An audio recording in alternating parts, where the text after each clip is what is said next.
morning student, this is Nandita Singh from Lokmanya Tilak School. I am going to explain you chapter 10 of SST Geography. The chapter name is Life in Temperate Regions.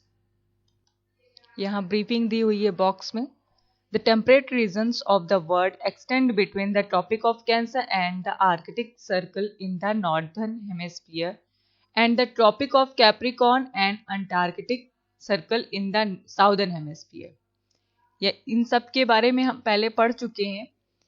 Temperate region of the world का जो temperate region है वो कहाँ से कहाँ तक फैला हुआ है. ट्रॉपिक ऑफ कैंसर और आर्कटिक सर्कल जो कि नॉर्दर्न हेमिस्फीयर में है, ट्रॉपिक ऑफ कैप्रिकॉर्न और अंटार्कटिक सर्कल जो कि साउदर्न हेमिस्फीयर में. इन सब तक ये एरिया फैला हुआ है. They have moderate climate. यहाँ की जो क्लाइमेट है, जलवायु है, वो मॉडरेट है, ना ज़्यादा ठंडी है ना ज़्यादा गर्म है. They are neither hot like the tropical और सब tropical region nor cold like the polar region. ये ना तो बहुत ज़्यादा गर्म है जैसे ट्रॉपिकल और सब ट्रॉपिकल रीजन होते हैं और ना ज़्यादा ठंडी है जैसे पोलर रीजन होते हैं. Within the temperate region the interiors of the continent are occupied by vast great grasslands. Temperate region में इनका जो इंटीरियर आउटर एरिया जो है वो are occupied by vast grassland. वहां पर बहुत बड़े एरिया में ग्रासलैंड पाया जाता है. These are treeless plains which extend between 40 and 55 degree latitudes in the northern hemisphere. These are treeless plains. यहाँ पर कोई भी पेड़ नहीं है, मैदान है जहां पर घासें उगी हुई है. विच extend between 40 and 55 degree latitudes in the northern hemisphere.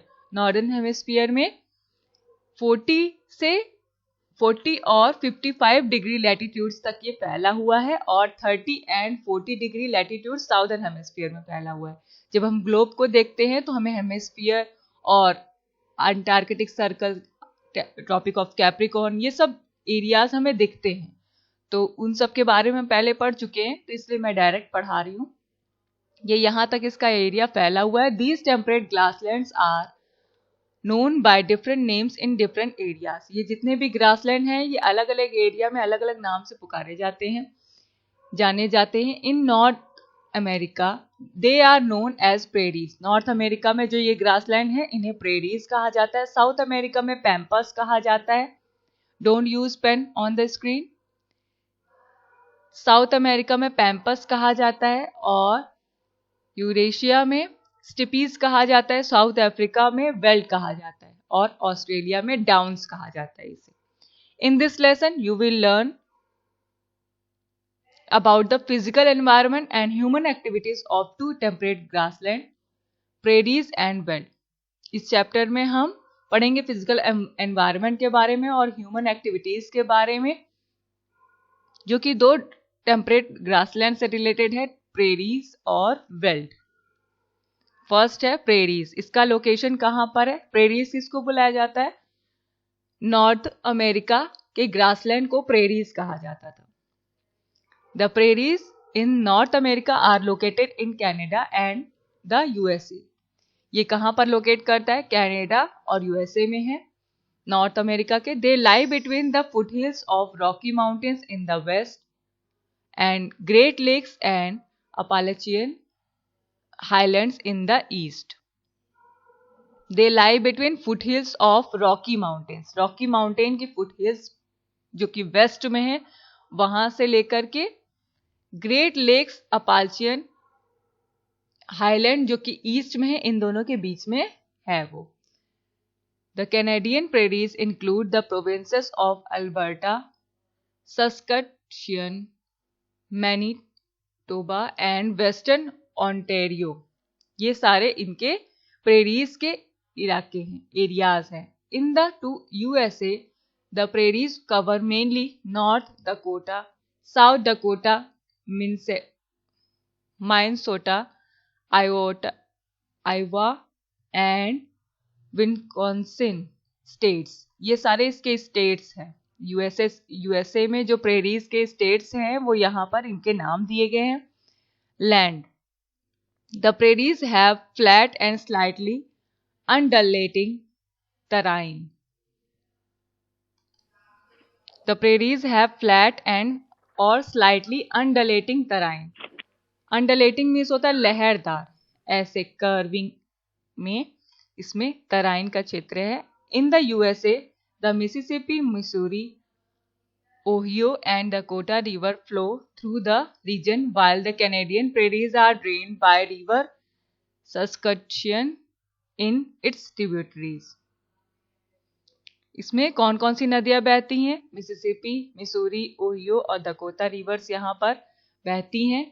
While the Canadian prairies, जबकि कैनेडियन प्रेरीज में कौन सी रिवर है? सस्कटशिवन और इसकी सहायक नदियां ट्रिब्यूटरीज है.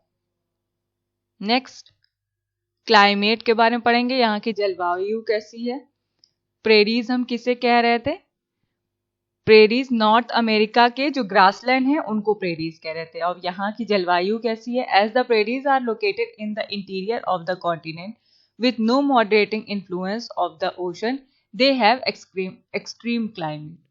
प्रेरीज जो कि इंटीरियर और इंटीरियर उस एरिया को कहते हैं जो आउटर में पड़ता हो, इंटीरियर कॉन्टिनेंट में पाया जाता है, इसलिए यहाँ की moderate with no moderating influence on the ocean, जो कि यहाँ की जलवायु ओशन से कोई भी कनेक्टेड नहीं होती है.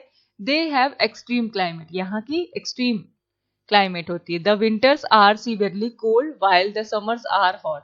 यहाँ पर विंटर्स में बहुत ज्यादा ठंड पड़ती है और समर्स में बहुत ज्यादा गर्मी. The annual rainfall is about 50 centimetre which occurs mostly during spring and summer. यहाँ की एनुअल रेनफॉल जो है, वार्षिक बारिश जो होती है यहाँ पर वो 50 सेंटीमीटर तक होती है. which occurs mostly during spring and summer, जो कि ज़्यादातर स्प्रिंग सीजन में या समर सीजन में होती है. There is also some snowfall in winter. यहाँ पर ठंडी में बर्फबारी भी होती है. A local warm wind called Chinook blows in winter. यहाँ की लोकल वार्म विंड जो है विंटर में गर्म हवाएं बहती हैं. अ लोकल वार्म विंड, गर्म हवाएं बहती हैं विंटर में, जिसका नाम है Chinook. It raises the temperatures in this region and result in melting of snow. जिससे क्या होता है, ठंड में जब बर्फबारी होती है तो बर्फ जमी होती है, और जब ये गर्म हवाएं बहती हैं तो जितनी भी बर्फ होती है वो मेल्ट होने लगती है, पिघलने लगती है.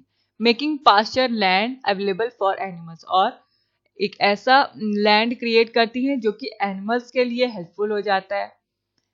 Natural vegetation and wild life. Natural vegetation यानी कि वनस्पति, और यहाँ पर जानवर वाइल्ड लाइफ क्या है?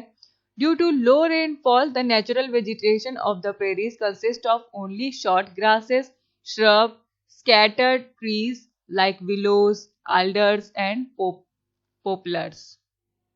क्योंकि यहाँ पर रेनफॉल बहुत ज्यादा नहीं होती है, जैसा कि आपको पता है कि वनस्पति के पेड़ पौधों के लिए रेनफॉल की भी जरूरत पड़ती है, और नॉर्मल क्लाइमेट होनी चाहिए वहां पर, ना ज्यादा ठंडी ना ज्यादा गर्मी.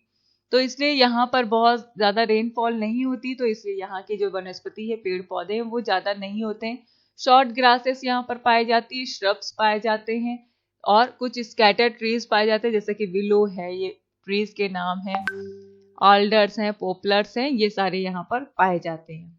The wild life in the prairies include wolves, coyotes, jackals, prairie dogs, antelopes, rabbits and rattle snakes. ये सारे यहाँ पर वाइल्ड एनिमल्स पाए जाते हैं.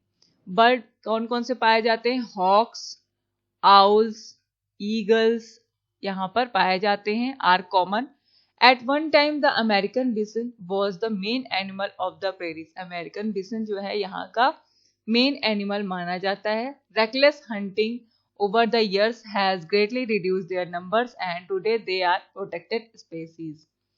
बहुत ज्यादा यहाँ पर शिकार करने की वजह से बहुत सारे एनिमल्स जो हैं वो रिड्यूस हो गए हैं, खत्म हो गए हैं, इसलिए यहाँ पर बहुत कम एनिमल्स दिखाई देते हैं. ह्यूमन एक्टिविटीज यहाँ पर क्या है? प्रेरीज में ह्यूमन क्या रोल प्ले करते हैं? The people in the prairies have two major occupations. Prairies में लोगों का दो मुख्य व्यवसाय है, cattle rearing and farming.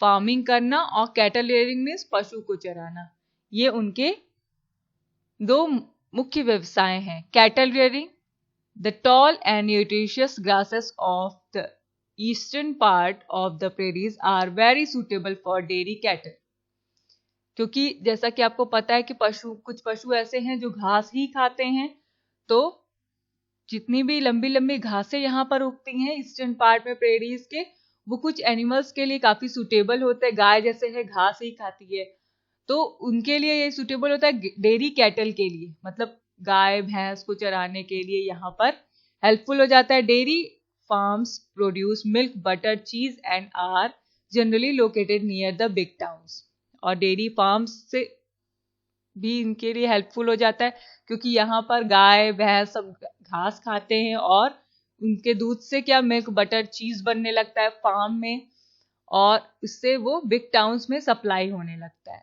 Are generally located near the big towns, ये सारे जो फार्म्स हैं, डेयरी फार्म्स हैं, वो सब बिग टाउन्स में लोकेट करते हैं।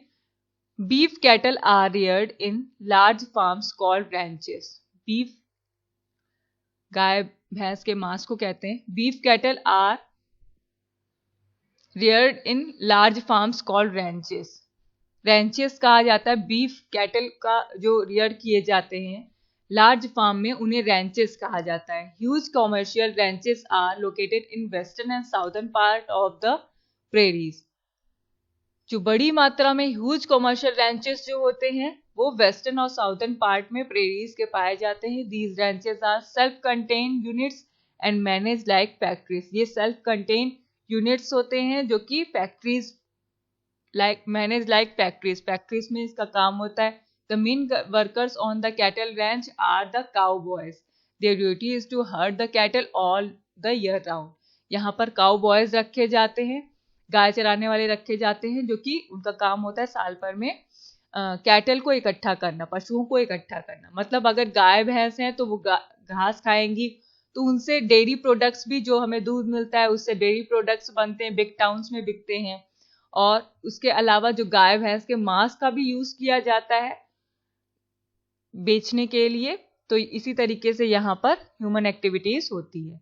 आज यहीं तक पढ़ेंगे, कल इसके आगे से कंटिन्यू करूंगी। Good day.